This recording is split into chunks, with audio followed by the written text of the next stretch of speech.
Hello YouTubers. Well, what have I got today on the old saw repair bench? I got myself here a Jonsered CS2156.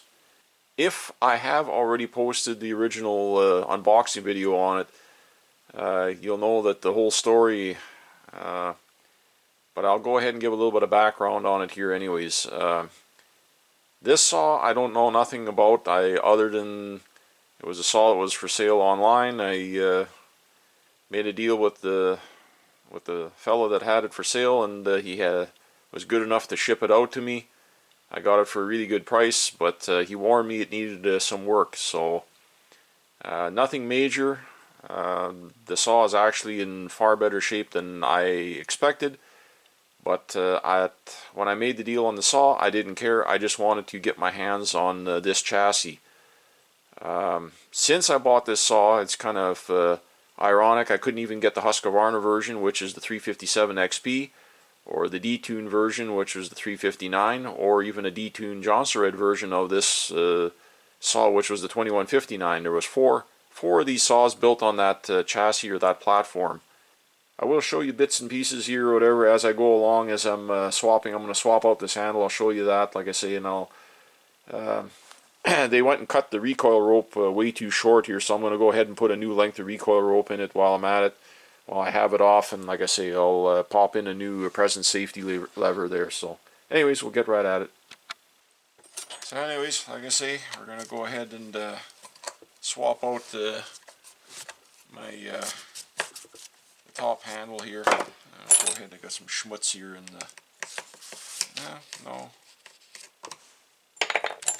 Just go ahead and use a square end. I got a ball end Allen wrench there, but I prefer, if I can, to use a square end one when I can. Now, what I'm glad to see is they actually have on these saws, all these on all these saws, on the Jonsereds and Husqvarnas, they've got two lengths of attachment screws for your handlebars. They got the short ones that go in the bottom, and the longer ones go in the backside on the fuel tank.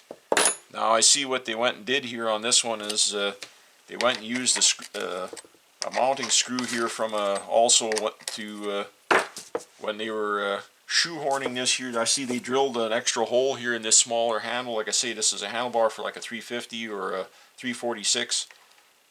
And oh yeah, this is what I was worried about. They went and used a real long one from this is a handlebar screw from like a Jonsered 630 or something like that. It's the older square, just a regular bolt head. It is the right coarse thread, but like I say, I'm a little bit worried. It's the long version, and they went and stuck it in the back here. Well, okay, what's a good sign? I'm looking down over here by the crankcase, and it never actually, let's see here. I'm just going to clean a little bit of dirt here to make sure that it hasn't gouged the crankcase. That's the biggest problem. People mix up these fasteners for these saws, and they stick the long ones in the bottom, and that's where the trouble starts, because it'll rub up against that crankcase, and if you leave it long enough, what'll happen is it'll rub a hole in the crankcase. No, all it did, he said after they changed the handlebar, put this crappy handlebar in here, he didn't like the feel of the saw, and they didn't use it anymore. Basically, he said they just got parked and sat on the shelf for a number of years. So literally, luckily they didn't, because this long one, when they put it in here, I see all it did was slightly scratch the paint a little bit. I'm looking at it here from my angle of view. You folks can't see on camera, but where I'm looking here, it just barely scratched the paint. So if they would have used it any amount, it would have wore a hole in the casing. I've seen this happen on many saws where they've been the 357s and the 2159s and Jonsereds and stuff. I've seen them where they've literally had holes wore through the crankcase into the oil tank, because guys go and put the long ones in if they take a handlebar off to, well, whatever, to do service work on the saw, or to change a handlebar that gets damaged. They inadvertently mix them up and not realizing, and they screw up the saw. So I'm glad that even though they used the wrong one in there, that they did not damage it. So now I do have some extra the correct ones for this here. I've got enough wrecked chassis here now of not just I haven't just found complete saws and I have this 2156 that's in excellent running shape. I have a 359 that I just recently built. It's an excellent strong running saw. It was a running saw when I got it, and I've since done a lot of work and made it even stronger. I even have I recently here just a few weeks ago picked up a running 2159 in a very, very nice shape. It's a low hour saw, but unfortunately somebody, a mechanic at a shop or whatever, a young kid apparently didn't know that the chainsaw clutches on these, the thread is counterclockwise and you have to spin them forward to take them off. He used a high output impact and spun it, inadvertently tightening it down more, and he snapped the end of the crankshaft off with the clutch. The guy was really upset, but coincidentally I also have a couple of wrecked chassis. I've got a couple of 2159 crankcases with good cranks in them, so that'll be another project coming up at some point where I'm probably going to go ahead and split a crankcase and pull a crank out of one of those other saws that are pretty buggered up. I think one's got a smashed crankcase, but the crankshaft is good in that saw. So I'll be taking the crankshaft out of that one of those other wreck saws I have and dropping it into that running saw there, and then reassemble it. And I'll probably do some. Let's just say I've had a pretty good. Anyways, I'll get that saw back up and running at some point. Won't be right away, but I'll get it. Yeah, boy, they did a real hack job on this thing. If you can see here, they drilled a hole and then they filed it, wallowed it out oblong to make it try to fit. The actual original mounting holes are undamaged on here, so other than they made the other second hole there over,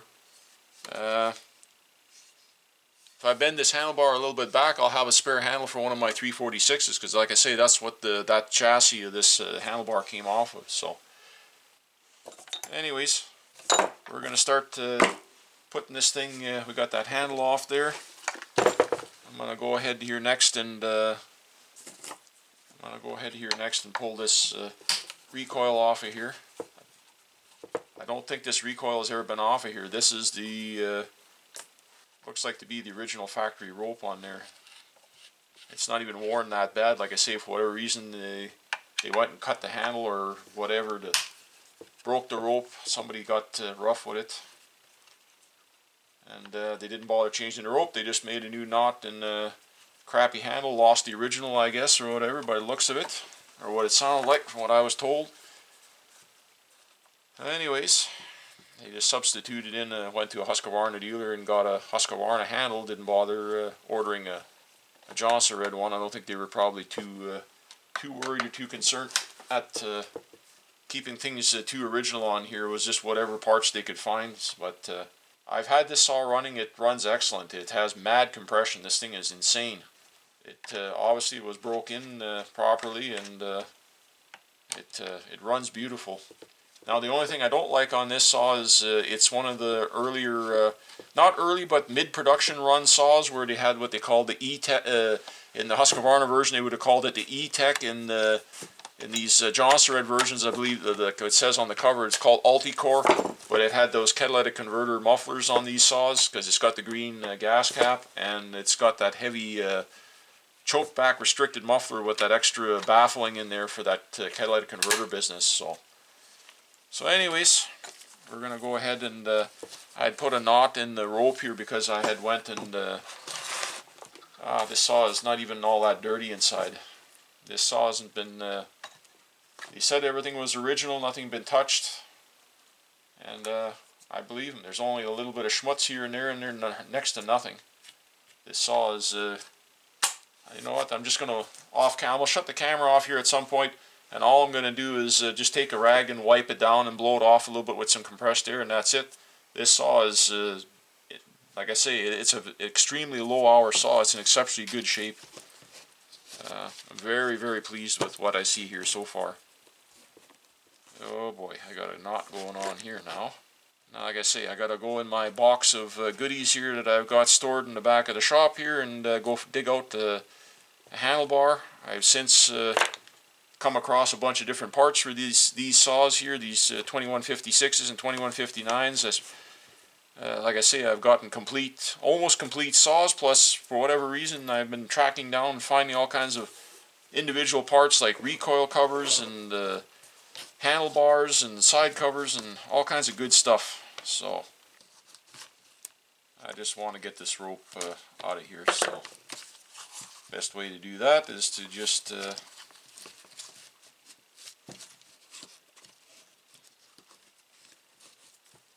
got that notch in here. I should have actually just yeah, I should have just pulled that out all the way, and but we'll get it out.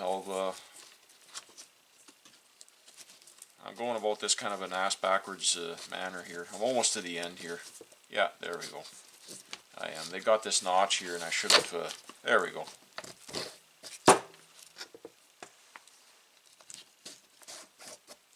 Yeah, see, it literally the rope is not even 18 inches long. Literally broke it in half, and they were trying to. I was able to start the saw with it like that, but the cover is barely even dirty inside. This thing is actually in very nice shape, like I say. Anyways, I'm going to pause you folks for a second. I'm going to clean this up a little bit here better. Just like I say, it barely needs any cleaning, but I will wipe things down. I'll go grab up a few scattered little parts that I need. I got a new. Yes, I went and bought actual OEM Husqvarna Jonsered original parts. I bought a way overpriced, went and got an OEM pull handle for it, and the operator presence lever. Now what's interesting on these, you can actually mix and match parts with the Husqvarna sister saws to these. You can use these operator presence levers, the trigger, all your internal guts, the recoil parts other than the cover are the same. The springs, the recoil pulleys, the bushing in there, everything is all it all interchanges with the Husqvarna with the orange saws. So like I say, even your trigger assembly and all that in here, that's the same. It cross references. If you don't mind, if you can't find the black Jonsered originals, you can substitute in the gray Husqvarna trigger and the safety presence lever. If you actually have a handlebar from a 357, you can actually put the handlebar on here because it has the right already has the right twist. Just the Jonsered handlebar has that extra little wiggle or kink in it from the factory. It's bent in it to make the handlebar straight on the saw. But they do have the cutaway notch in the bottom of the tank is angled exactly the same as the Husqvarna's. So you can put the proper Husqvarna handlebar, just not one from a smaller saw like they did here. But if you have one from a 359 or a 357, you can use them on here. But you'd also have to change your chainsaw, your chain brake handle, and that also fits. So you can run a gray handlebar, a gray chain brake on them. If push comes to shove and you absolutely can't find parts for these Jonsereds, you can substitute in some Husqvarna parts and still make a working, usable saw. But anyways, again, enough blabbering. I'll bring you back here in a few seconds when I go track down the parts that I need here to finish us up.